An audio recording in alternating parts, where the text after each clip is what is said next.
and welcome to the second episode of this here new podcast we're calling LEAFline. Yes, it's a silly name, but it's great because not it's that silly, Brian. Oh, hush up there, Ben. Ben came up with it, of course. Welcome to LEAFline. It is a lifeline for our church community called Centenary, which we have a leaf as the symbol of our living community. So there you go, LEAFline. Welcome to the second episode. We're glad you joined us, and please stay tuned. Did you say your name already? Oh, no, I did not. Hi, I'm Brian Ralston, and I am on staff here at Centenary, and Ben Aquina is a appropriate social distance for me at the moment, and across the table. Good morning, Ben. Good afternoon, Ben. Good morning, evening, sir. Ben. And it is a silly name, I know. As I was editing this podcast last week, hey, more sirens. Welcome to Centenary. Welcome to Centenary. As I was editing this podcast last week, I discovered how irritating it was that I said the email address 19 times. So you're going to get it 2 times this week. Once right now and once at the very end only. And if you don't catch it then, well, sorry. Our email address, if you want to send us anything, answers to any of the questions that we ask throughout this podcast, different ideas that you have, different additional people that you want to appear on this podcast, you can email those to us at centenary1911@gmail.com. That's the name of the church, the street address at gmail.com, centenary1911. As always, you are going to be able to find this podcast and future episodes available on the Church at Home webpage, which is centenarychurch.net/churchathome. All one word, no punctuation, no capitalization needed. Centenary Church is the way you start that out. Centenarychurch.net. This is a train wreck already. Centenarychurch.net /church at home. And up next are updates. Can I get an update? Boop. Can I get an update? Okay, so welcome to updates. This is not necessarily your place for all the newest news information, especially because we're going to be recording it 2 days before I can even get it on the interwebs. But as always, too much information and an explanation from Ben. You're right. Let's start that over. Welcome to updates. This is not your. No, I'm not gonna do that. Okay. Okay. Welcome to updates. Update number 1: specific new content on the Church at Home webpage. Just yesterday morning. Sorry for us as we record. That's Wednesday morning. Welcome to updates. There is specific new content available at Church at Home on Wednesday morning, the 25th.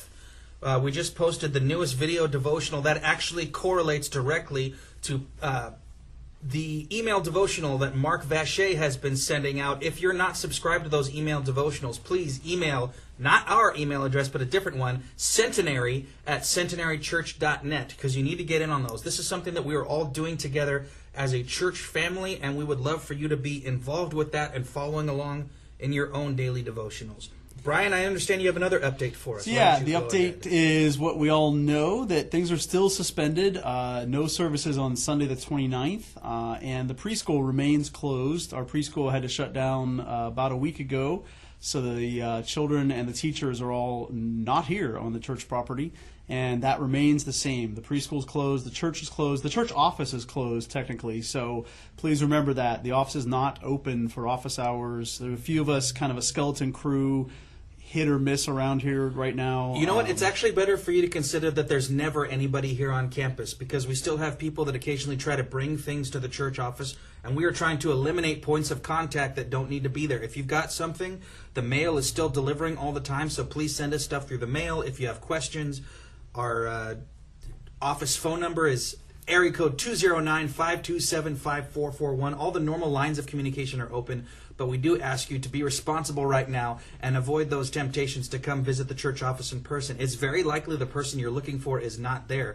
Okay, and as an aspect of the updates portion of our podcast, I wanted to mention some pointers. I have received the same hoax text message from a relative of mine that lives in Fresno and another relative of mine that lives up north in Auburn. Somehow the same scam came to me, the exact same scam, through both of these sources. And that was about, you have to go out and grab groceries right now because my friend has insider information that in 48 hours the president is going to declare martial law. There's going to be a national lockdown. I bring this up because I would like for us as a church community to be not the ones passing along those rumors. It's very easy to be motivated out of concern for the people that we care about and want to protect them, and it's natural to want to pass these things along. I beg you, please don't be part of the noise, because there's a lot of people that are already passing this around for the same stuff, and it is definitely a hoax. If you think you're getting inside information, if you receive any messages that even seem remotely dubious, please do your own research and look and find out. In fact, there is a web page as part of the FEMA website. That's www.fema.gov. And there's an aspect of that website directly devoted to false hoaxes, rumors, things that come up like this. So the reality is we have to trust, and that's an important thing to do. Of course, do your research. One of my favorite phrases is trust but verify. You start with trust, but you verify. You do your research. You talk to some trustworthy people. Don't just believe everything you come across on Facebook or in social media or on your your crazy aunt's webpage. So just make sure you trust but verify, and stay calm and stay just under control. Snopes.com is a fantastic resource. Snopes is a website that does their own independent research and looks into all these rumors. If you've ever received an email from someone claiming to make you money, check Snopes, because chances are it's on there. If you've ever received a text message or something, not even just related to the coronavirus situation, but related to anything, Snopes.com, wonderful resource, will make you feel a whole lot better. And just the overall thing in this time of, there's a lot of panic, just remain calm. That's one of the best things that we can do. And that's even, oddly enough, one way of letting our light as believers shine in these panicked times, is to just remain calm. We have a God that has promised us something beyond this life, has promised us protection and his care in this life. And so it's very important that we remain peaceful. Brian, please save me. So the idea, as always, is to be secure in the Lord alone, and then rely on those people that he's brought into your life, those resources he's provided, and trust but verify. So remain calm, remain at peace. As Ben rambled on, it was very good information. So the reality is that's where we need to remain right now. And that is, as Ben mentioned, a great way to let your light shine for the Lord. You stay calm in the midst of the storm, and it's an amazing witness, just that alone. That's what I was trying to say, except it sounded good. Let's move on to questions from the community. When, where, why, how do you be? It's questions from the community.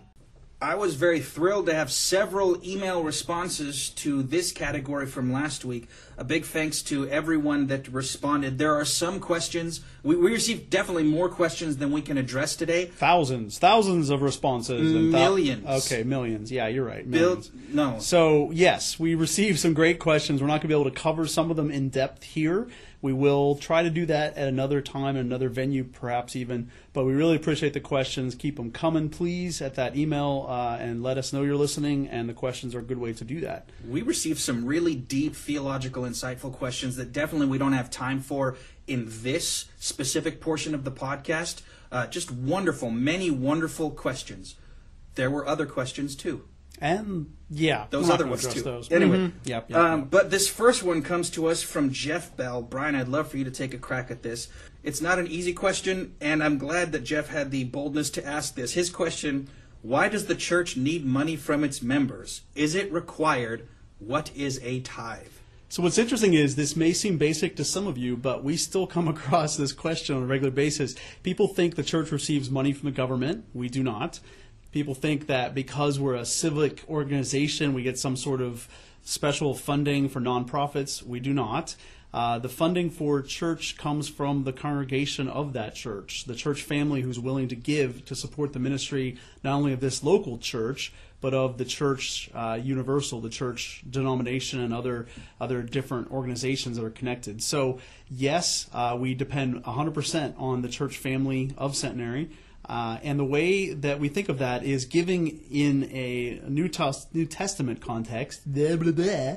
In the New Testament, giving is meant to be a relational response to the amazing love that God has given you, your salvation, your ongoing being carried by God's grace. We are to respond to that by giving and being generous in the way we give. When God has blessed us, we are to give back to his work and his purposes, first in the local church family and then beyond that as well. And the reality is the New Testament does not necessarily recommend a tithe, or command a tithe, I should say. It recommends it as a guidance. The Old Testament tithing concept is 10%. That's where that word comes from.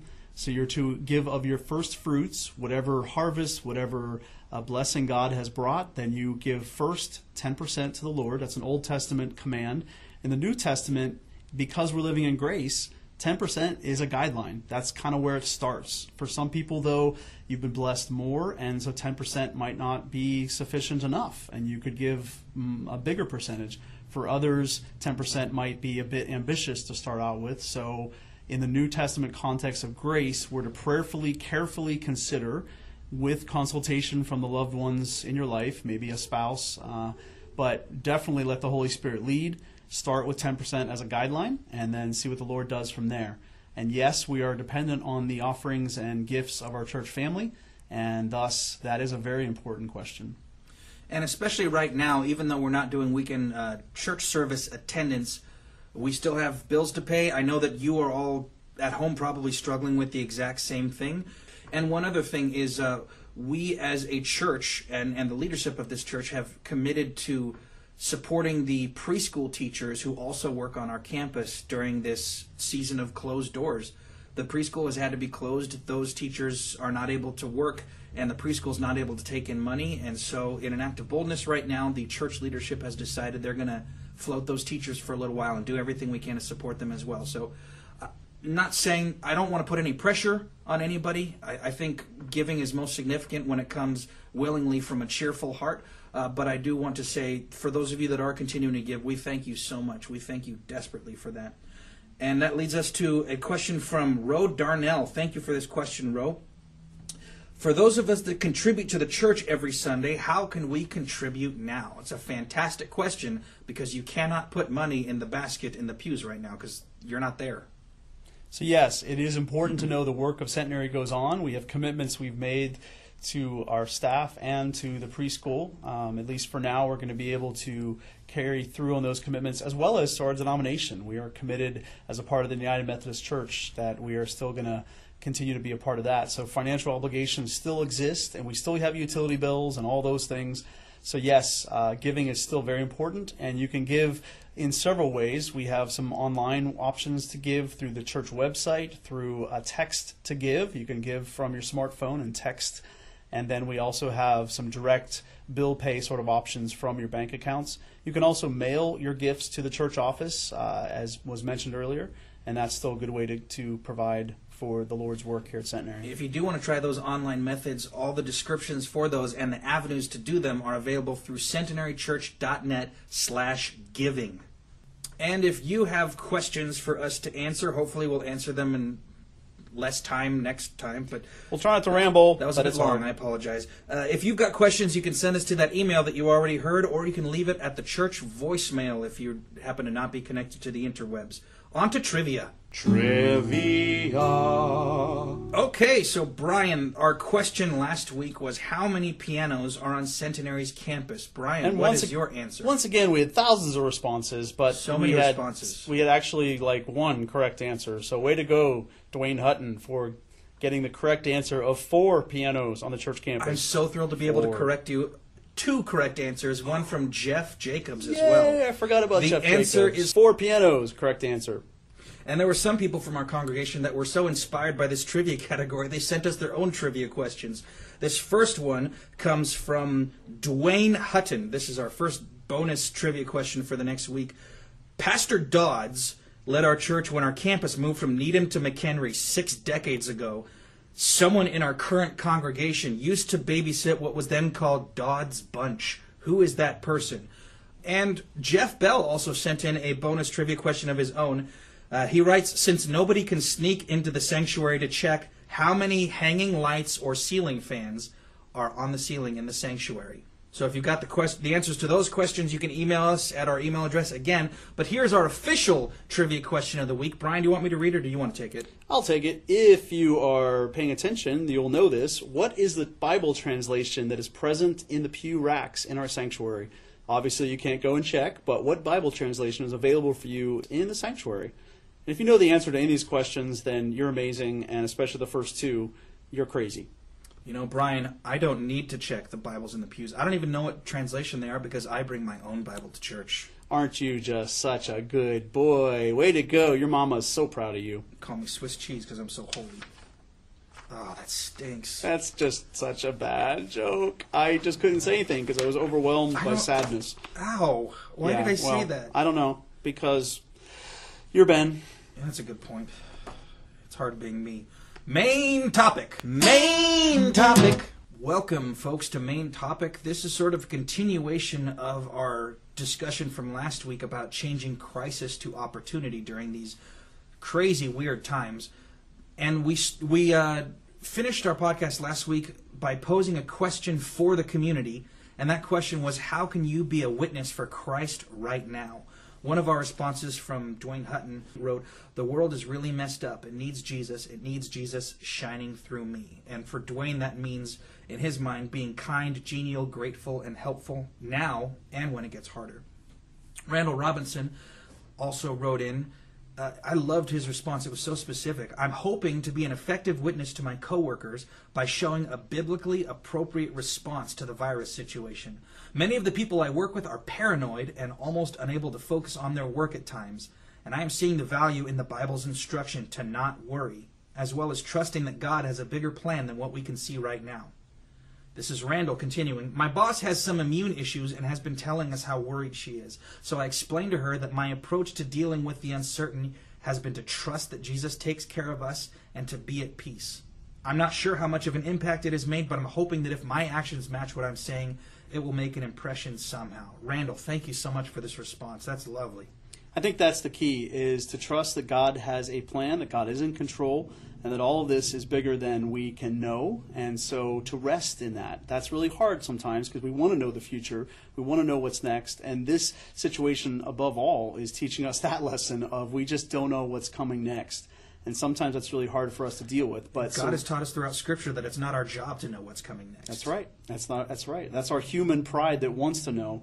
But God can be trusted. He has been faithful to us, so we can trust that He will be faithful to us in the future. So you can rest in that. You can be the peace in the midst of the storm. Jesus has given you that peace, and you can then reflect that to others. Not that you're going to deny the reality. As Randall said, you want to be showing a biblical response. Please still to wash this. your hands. So you take very carefully the wisdom you're given, wash your hands, and there's some really good evidence of why that helps.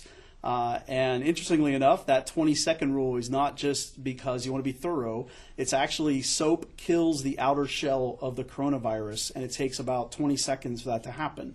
So that's actually science. So that's really good advice. So do those kind of things. Be respectful. Keep the social distancing. Obey the laws and the advisories we're getting from the government.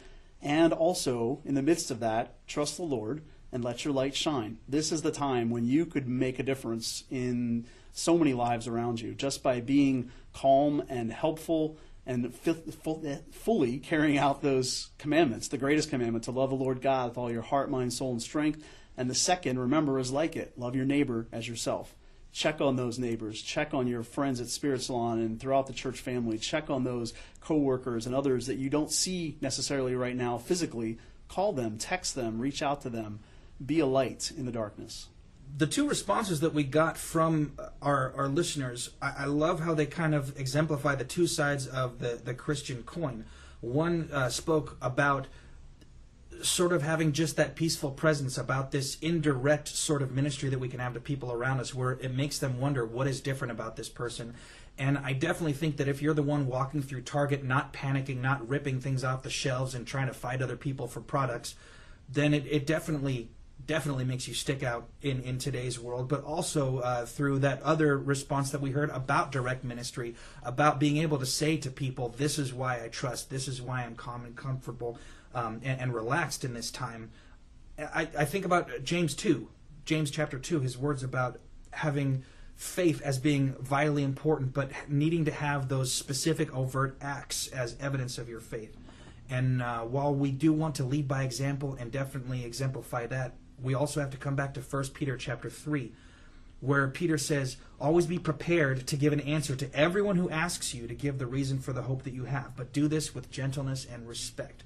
both sides of that coin right there. So the key is gentleness and respect. That's always what we want to convey, because that's what Jesus told us. Love is what marks us as Christians. But we do speak and give the reason for the hope that we have, because we have hope right now. We have that confident expectation that God will get us through this, that this too shall pass. God will help us regardless of what happens. He will not let us go. So we live with that kind of hope. So now when you get the opportunities, you talk about that hope. You don't just live out that peace and think it's because you're not paying attention. Let people know why you're hopeful, why you're calm, why you're at peace.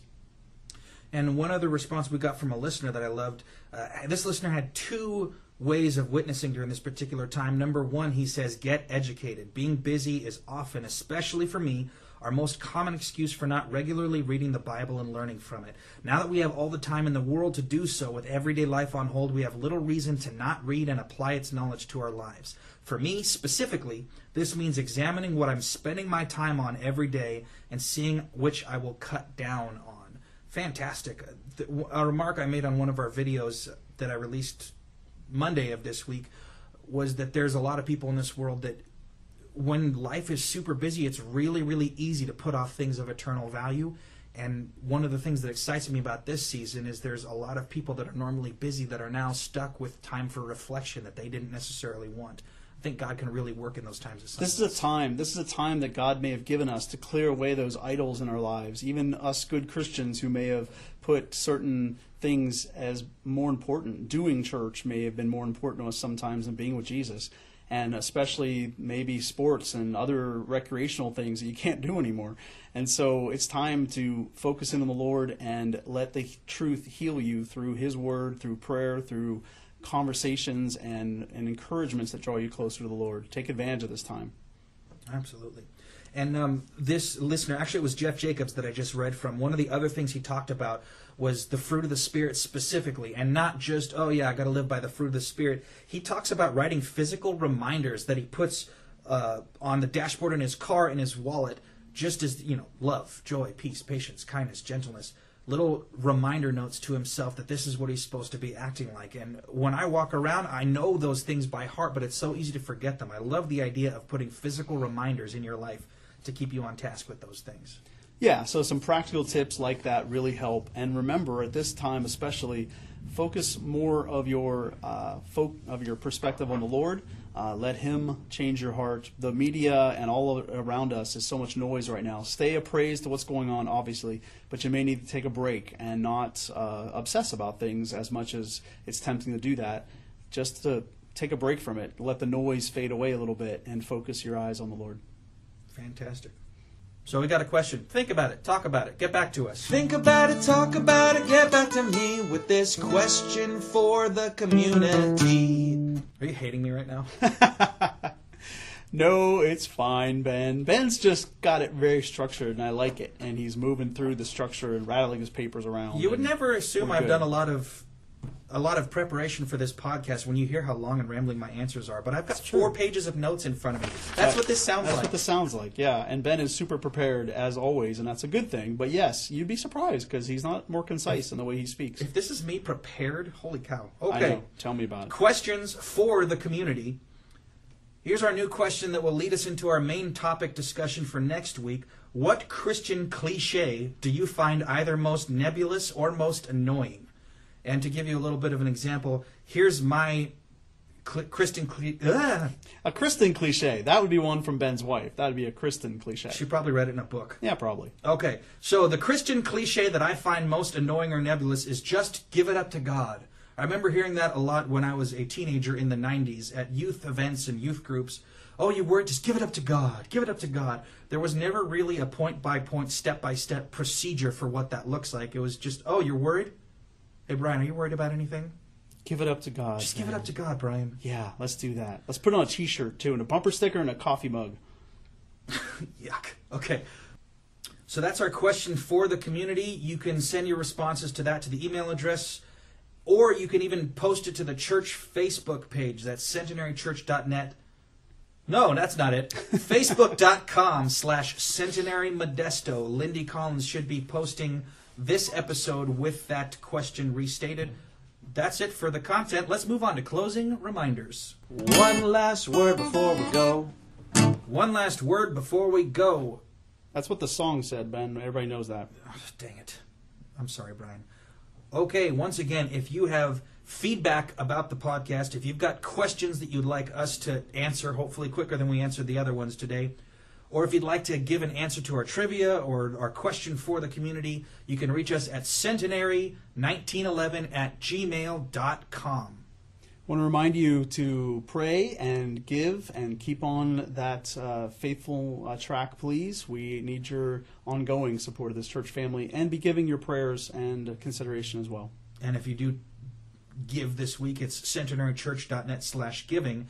But if you go to centenarychurch.net/church-at-home, you'll find all of the video content and audio content that we've been releasing during this season of seclusion, and a whole bunch of other stuff from before, Spotify playlist, extra worship material, all that good stuff. And there will be more worship videos and more video devotionals posted later this week. And for our closing scripture of the day, I wanted to bring us to Hebrews chapter 10, verse 25, which I find very interesting. It talks about meeting together, and we can't meet together physically in person right now, but it's so important to still continue reaching out, still continue creating that community through Facebook interactions, over the phone. We need our church community more than ever, and so I leave you with the words of the author of Hebrews, whom we don't know. This is from the Good News Translation.